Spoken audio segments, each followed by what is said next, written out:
여러분, 혹시 이런 생각 해보셨어요? 어떤 사람이 죄를 짓고 나서 그 죄책감 때문에 스스로 무너져 내린다면 과연 그 사람을 정직하다고 말할 수 있을까요?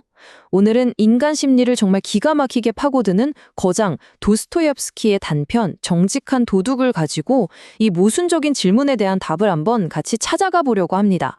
정직한 도둑이라 참 이상한 조합이죠. 정직하다는 것과 도둑질한다는 건 완전히 반대말이잖아요. 그러니까 이 소설은 제목 그 자체가 우리에게 던지는 아주 커다란 질문인 셈입니다. 과연 도스토옙스키는 이 모순을 어떻게 풀어냈을까요? 그리고 이 질문이 우리 인간의 본성에 대해 뭘 말해주고 있는 걸까요? 자, 모든 이야기는 보통 평범한 일상에서 시작되잖아요.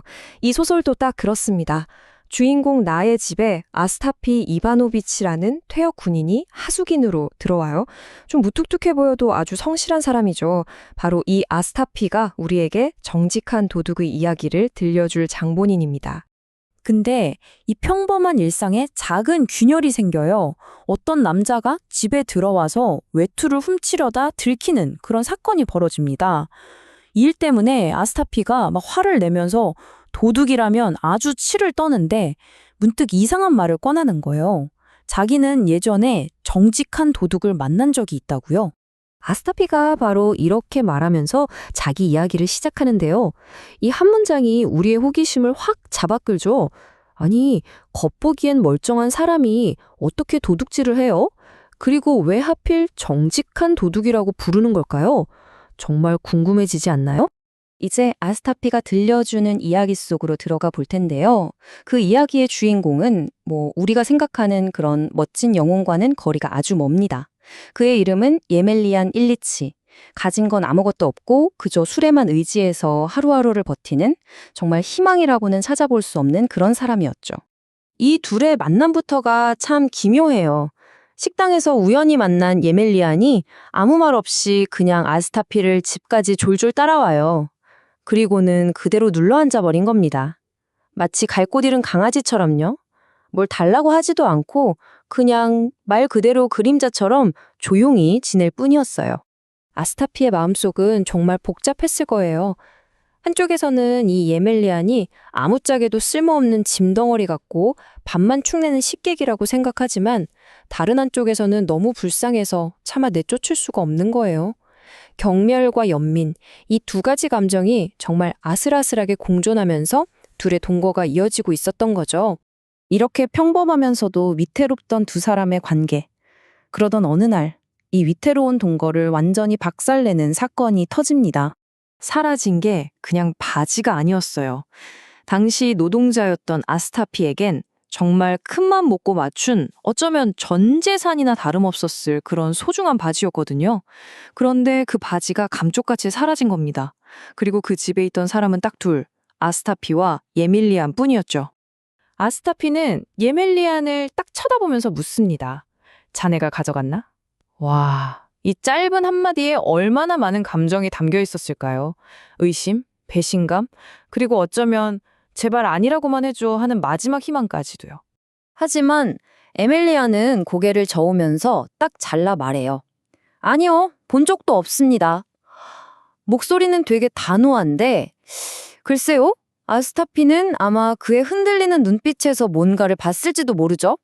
자, 이 순간 둘 사이의 믿음은 그냥 와장창 깨져버립니다. 아스타피는 예멜리안이 훔쳤다고 거의 확신하지만 증거는 없고요. 예멜리안은 그저 침묵할 뿐이죠. 이제 그 작은 집은요, 더는 안식처가 아니라 그냥 숨막히는 의심과 침묵만이 가득한 감옥이 되어버린 거예요. 이제 이야기는 바깥이 아니라 예멜리안의 마음속으로 그 깊은 곳으로 파고듭니다. 도둑질의 대가는 감옥이 아니었어요. 바로 그의 영혼을 갉아먹는 이 죄책감의 무게, 그 자체였습니다. 예멜리아는 입을 꾹 다물어요. 하지만 그의 행동 하나하나가 내가 범인이다라고 소리치는 것 같죠. 처음엔 2주 동안 미친 듯이 술을 마시면서 괴로워하고요. 그러다 술이 깨니까 며칠 내내 조용히 눈물만 흘려요. 그리고 마침내 아스타피가 자물쇠로 트렁크를 잠그는 걸 보고는 모든 걸 체념한 데 떠나기로 결심하죠. 직접 자백하진 않았지만 이것보다 더 확실한 고백이 또 있을까요? 집을 나갔던 예멜리안. 근데요, 불과 닷새 만에 돌아옵니다. 거의 시체나 다름없는 모습으로요. 이 시간의 흐름을 보세요. 죄책감이라는 게 한 사람의 몸을 얼마나 빠르고 또 얼마나 끔찍하게 망가뜨릴 수 있는지 정말 극명하게 보여주죠. 그리고 마침내 이야기의 가장 중요한 순간, 클라이맥스가 찾아옵니다. 죽음을 바로 앞에 둔 예멜리안이 마지막 남은 힘을 쥐어짜서 입을 엽니다. 그 길고 길었던 침묵과 부인이 모두 끝나는 순간입니다. 아스타피는 그의 마지막 말을 듣기 위해 숨을 죽이고 그를 지켜볼 뿐이죠. 이 한마디를 하려고 예멜리안은 그 모든 고통을 견디고 죽음의 문턱까지 걸어온 겁니다. 자기 죄를 고백하고 용서를 구하고 나서야 그는 비로소 편안히 눈을 감아요. 바로 이 순간, 정직한 도둑이라는 이 모순적인 말의 진짜 의미가 밝혀지는 거죠. 네, 바로 이게 도스토옙스키가 우리에게 보여주는 정직한 도둑의 진짜 의미입니다. 죄를 안 지을 만큼 정직하진 못했지만 그 죄를 아무렇지도 않게 품고 살아갈 만큼 뻔뻔하지도 못했던 사람. 결국 그의 양심이, 그의 정직함이 그를 죽음으로 몰고 간 겁니다. 그러니까 예멜리안에게는요, 법정의 판결보다 자기 마음속의 양심이라는 판사가 훨씬 더 무서웠던 거죠. 그의 정직함이 범죄라는 행동을 막지는 못했지만 결국 그 죄를 짊어진 그의 영혼을 심판해버린 겁니다. 결국 이 이야기는 우리 자신을 돌아보게 만들어요.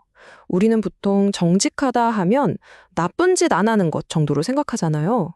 그런데 이 소설은 그게 다가 아니라고 말하는 것 같아요. 보이지 않는 내 마음속 양심의 무게. 그게 진짜 정직함일 수 있다는 거죠.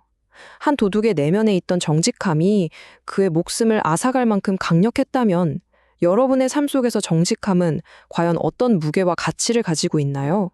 한 번쯤 깊이 생각해 볼 만한 질문 아닐까요?